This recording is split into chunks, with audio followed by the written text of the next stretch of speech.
9장부터 11장까지는 하나님이 이스라엘과 유대인을 구원하는 방식에 대해서 기록하고 있습니다. 이 방식이 어떤 방식이냐면 너무 깊고 너무 오묘해서 인간은 알 수가 없다는 거예요. 그래서 사도 바울이 33절에 이렇게 이야기하죠. 깊도다. 하나님의 지혜와 지식의 풍성하며 그 판단은 헤아리지 못할 것이며 그의 길은 찾지 못할 것이로다. 사람은 지식 가지고는 모른다는 거예요. 너무 깊기 때문에. 그렇죠. 9장부터 11장까지 하나님의 구원 방식이 어떤 방식이었습니까? 하나님이 처음에 유대인을 택했습니다. 자기 백성으로 택했어요. 근데 유대인이 거절하죠. 그럼 모르셨을까요? 알았어요. 그러면 그 유대인을 바꾸셔서 하나님이 이끌고 가시는 것이 아니라 버리는 거예요. 버리는 거. 버려버리는 것입니다. 가지로 이야기하면 꺾어버린 거죠. 꺾어버리고 나서 그 꺾인 자리에 누구를 접붙여요? 이방인을 접붙이는 거예요. 이방인을 딱 접붙이니까 이제 가지가 이제 하나가 됐죠. 그럼 이방인을 접붙이는 걸 보고 유대인들이 어떤 감정을 갖습니까? 시기 나게 함이라. 시기가 나는 거예요. 아니, 율법은 우리가 가지고 있고 구원은 우리가 받았는데 왜 이방인들이 구원받는 수에 들어오지? 시기 나게 하셔서 마지막에는 유대인까지도 회복되는 거예요. 그러니까 하나님께서 꺾어버리시고 버리시는 것이 다 포기하고 하나님께서 버려버리는 것이 아니라 결국 마지막에는 유대인과 이방인을 다 구원하게 하시려는 하나님의 깊고 넓은 구원의 계획이었다. 이렇게 이야기를 하는 것이죠. 이러면 이제 어떤 일이 벌어질까요? 자랑하지 못하는 거예요. 내가 은혜를 받았다고 자랑하지 못하겠죠? 이방인들은 어떤 마음을 가지겠습니까?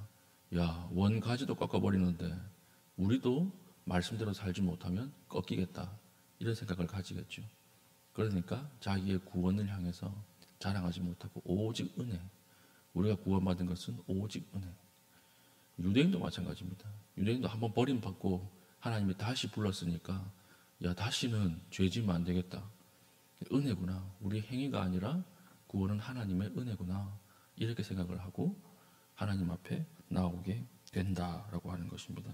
그게 이제 25절, 26절이에요. 형제들아, 너희가 스스로 지혜 있다 하면서 이 신비를 너희가 모르기를 내가 원하지 아니하노니 이 신비는 이방인의 충만한 수가 들어오기까지 이스라엘의 더러는 우둔하게 된 것이라. 그러니까 이방인의 충만한 수가 돌아오기까지 하나님께서 이방인을 꺾어버리신다. 이 이야기입니다. 이것은 등산하고 비슷해요. 우리 단체로 등산 가지 않습니까? 그 주변에 낙오하는 사람들이 있죠. 낙오하는 사람들 어떻게 해야 될까요? 버리고 가는 거예요. 좀 잔인하게 보이지만 버리고 가야 다른 사람들이 완주하고 할 수가 있고 또 버리고 갑니다. 이렇게 이야기를 해야 이 사람이 죽을 똥 살똥 해가지고 다 같이 완주할 수 있는 거예요. 중간에 낙오하는 사람 전부 다 찾아다니면서 당신은 완주하기 위해 태어난 사람 축복해주고 그러면 어떻게 될까요? 그 사람도 낙오하고 다른 사람도 낙오하는 거예요. 이게 우리의 사역의 원리가 될 수도 있겠죠. 어떤 사람들은 남편 전도할 때까지 절대는 전도 안 한다 이렇게 이야기를 하는데 그 성경적인 것은 아닌 것 같아요. 남편은 버려두십시오. 버려두고 다른 사람 열심히 하십시오. 그러면 하나님의 구원의 원리에 따라서 어떤 원리입니까? 남편이 보기에 식이 나는 거예요. 내 딸도 구원받고 아들도 구원받고 아내도 구원받고 친척도 다 구원받는데 나는 왜 구원 못 받나? 이래 돌아온다는 거예요. 이것이 하나님의 중요한 사역의 원리가 된다라고 하는 것입니다.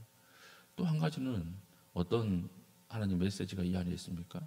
하나님 실패도 사용하시는 거예요. 우리 이방인을 버렸다 그래가지고 하나님이 이방인 사역을 실패하신 것입니까? 아니죠. 하나님 그 실패도 하나님께서는 충분히 사용하신다라고 하는 것입니다. 유대인이 중간에 잠깐 버림받았습니까? 아니죠. 작전상 하나님이 후퇴하신 거죠. 그런데 우리가 보기엔 어떻게 보여요? 실패한 것처럼 보이는 것입니다. 이런 일 많이 있습니다. 중국에 문화혁명이라고 하는 게 있었죠. 그때 기독교인들 다 잡아가고 성경 다 불사지르고 선교사들 다 내쫓고 문을 딱 닫았습니다. 외부와의 접촉 아예 못했어요. 그때 세계 선교협회에서 중국 선교는 실패했다, 이렇게 판단을 내렸다는 것입니다. 그런데 문화혁명이 딱 끝나고 나서 들어가 보니까 이미 그 안에 중국 토착화된 기독교 인구가 10배가 늘어 있었던 거예요. 이 안에서 하나님께서 중국을 딱 가두어 놓고 중국 실정에 가장 맞는 자생적인 기독교를 키우고 계셨던 것입니다. 중국 선교 실패였습니까? 아니에요. 지금 전 세계에서 선교사 그리고 믿음을 가지고 있는 사람들 제일 많은 나라가 중국이에요. 중국. 하나님 실패가 아니죠. 그리고 말라기 이후에 하나님이 이제 음성을 더 이상 선지자를 안 보내십니다. 말씀하지 않아요. 자기 백성에게. 말라기를 딱 끝으로 400년 동안 한 말씀도 안 하시거든요. 그때 사람들이 어떻게 느꼈을까요? 이제 하나님이 우리를 버렸구나. 하나님 워낙 이제 불순종하고 하나님 앞에 말 안 들으니까 하나님 우리를 포기했구나. 그렇죠. 400년 동안 아무 선지자가 안 나오니까 그때 영적 대공황기 이렇게 말한다 그랬죠. 근데 그때 어떤 일이 벌어졌습니까? 코인의 헬라어라고 하는 헬라어로 언어가 다 통일됐어요. 언어가 다 통일됐으니까 지중해와 소아시아를 넘나들면서 사도 바울이 이 코인의 헬라어를 가지고 복음을 전할 수 있었다는 것입니다.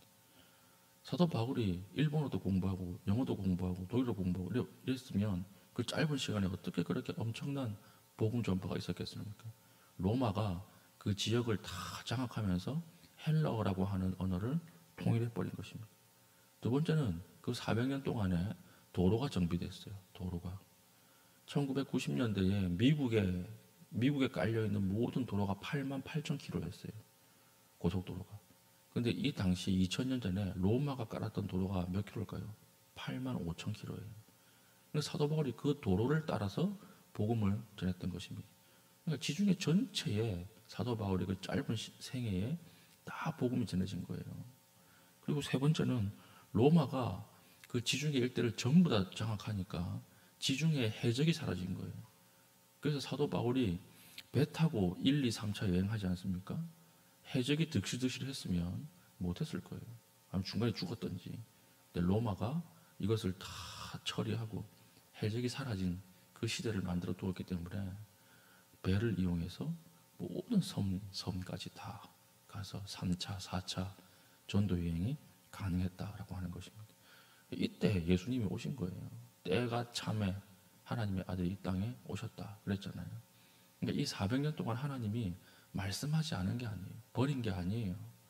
어떤 시간입니까? 하나님 때를 계산하는 시간이었고 하나님이 여전히 일하시는 시간이었다라고 하는 것입니다. 그러므로 우리가 보기에 실패한 거예요. 하나님 보시기에는 실패한 것이 아니다라고 하는 것입니다.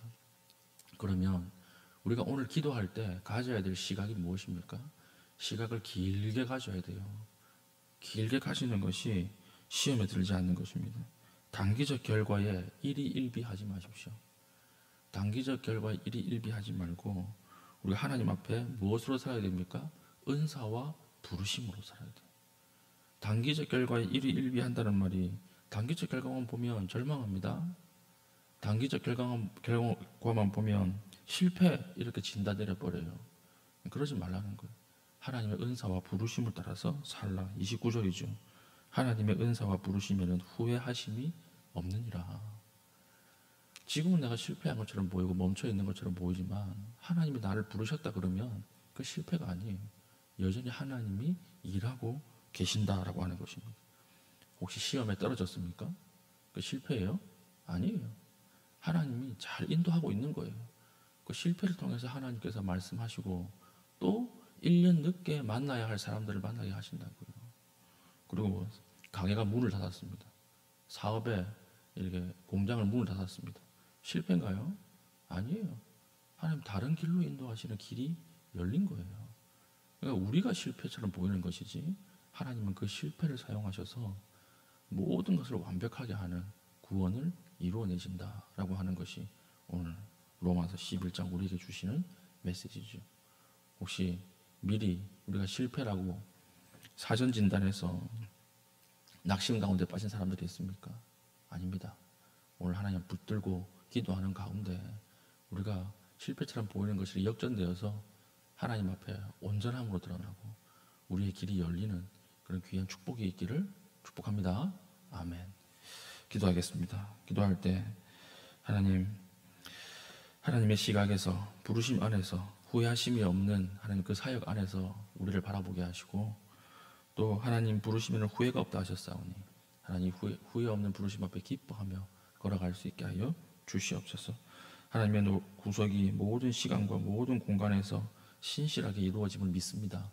하나님 낭망하지 않게 하여 주시고 담대하게 하나님 기도하게 하여 주시옵소서. 이렇게 기도하신 이후에 개인적인 기도의 제목을 가지고 기도하시고 자유롭게 돌아가시겠습니다.